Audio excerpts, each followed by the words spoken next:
This project we are doing kitchen renovation. We're doing kitchen renovations.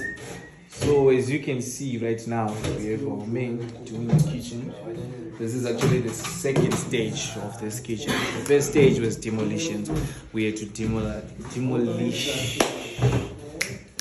We had to demolish everything from the old kitchen that they had.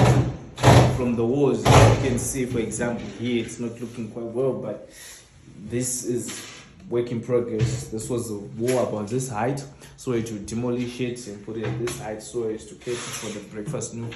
There's need for the breakfast nook over there, and here we have our cupboards already set up. So this is the setup of the kitchen. This is how the kitchen is going to be like.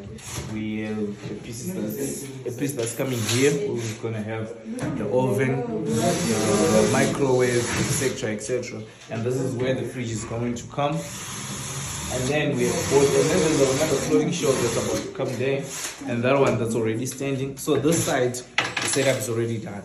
What's left on this side, as you can see, the cabinets are already set.